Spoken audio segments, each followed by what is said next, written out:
जाजपुर जिला सुकिंदा निर्वाचन मंडलीर कलिंग नगर वीरभूमि पड़िया आज विस्थापित परिवार उन्नयन परिषद आनुकूल्य विश्व आदिवासी दिवस पालन हो अनुष्ठित कार्यक्रम में मुख्य अतिथि भाव एसडीसी चेयरमैन लंबोधर मुंडा जोगदे उद्घाटन करते एवं सम्मानित अतिथि भाव डॉक्टर लक्ष्मीकांत सोरेन जिला परिषद जेमा चाखी एवं साधुचरण ट्यू प्रमुख जोगदे आदिवासी समाजर ऐतिह्य परंपरा एवं भाषा को किपरि उन्नत हो पारिबो एवं आगामी पीढ़ी पर्यंत स्मरणीय होई रहिबो एवं आदिवासी युवक युवती माने किपरि शिक्षा स्वास्थ्य एवं समाज रे मुख्य स्रोत रे सामिल होई अंचल तथा देशर प्रगति पथरे सहायक होई परिबे एनै पुंखानुपुंख भावे अभिभाषण करथिले।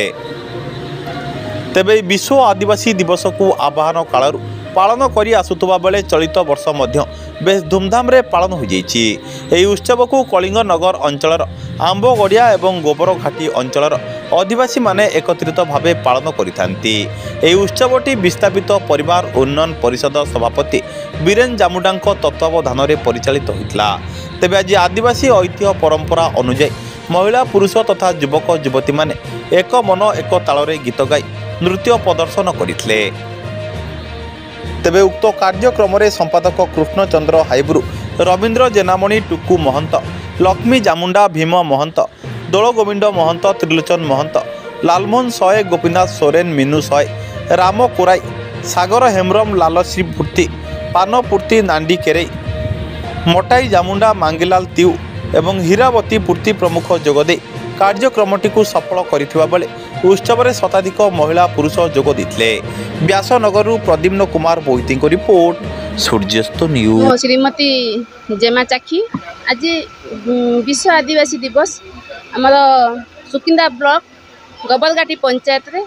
आंबगाड़िया ठारे बहुत आडंबर रे पालित करा जाउछ। हाँ एटा तो विभिन्न जगार आम आदिवासी माने एकाठी हेबा पई आम समस्ते पदक्षेप नहींचु जे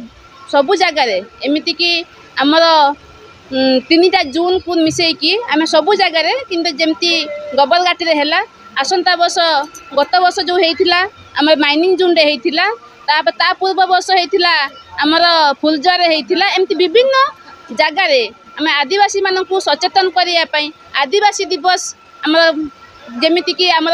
अगस्त 9 तारिख रे तांक सूचेबा पई आम एई पर्व विभिन्न जगार आरंभ कर। मो ना बीरेन जामुदा और विस्थापित परिवार उन्नयन परिषदर प्रेसिडेंट हिसाब से काम करुच्च। देखो आज गोटे बहुत बड़ दिन बड़ पर्व दिन विश्व सारा विश्व रे विश्व आदिवासी दिवस पालन करा होची जोटा कि अलग कौन सी जाति रे नहीं केवल आदिवासी रे हमर गोटे विश्व आदिवासी दिवस पालन करा होची एवं यार मुख्य लक्ष्य है जे लोक आम आदिवासी माने जेमिति आमर जो परंपरा को बंचाए रखिबा एवं निजर परिचय को सब बेले बजाय रखिबा एवं आगामी पीढ़ी को केमिति शिक्षा स्वास्थ्य एवं केमिति उन्नतिवान हेबे ये आउची मुख्य लक्ष्य एवं आगामी पीढ़ी निजर भाषा संस्कृति सबू को बजाय रखिया पई ए प्रोग्राम को आम काम करूँ। आज कि आम एठी कलिंगनर आज 10 वर्ष हो ताकू आम प्रतिवर्ष पालन करूँ एवं आगु को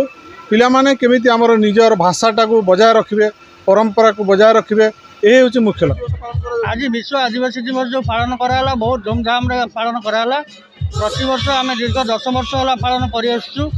ए वर्ष ताठू टी निश्चय भल होती आगामी वर्ष आहरी योजना करूँ विश्व आदिवासी दिवस को आम आहरी धूमधाम रे 2 दिन में पालन करूँ। उद्देश्य आमर जो आदिवासी परंपरा जो हजि हजि जाऊँगी ताकू आम उज्जीवित रखापी आम संस्कृति परंपरा को बजाय रखापी आम विश्व जो आदिवासी दिवस को आम निश्चय मन रखा यही आम मन करूँ।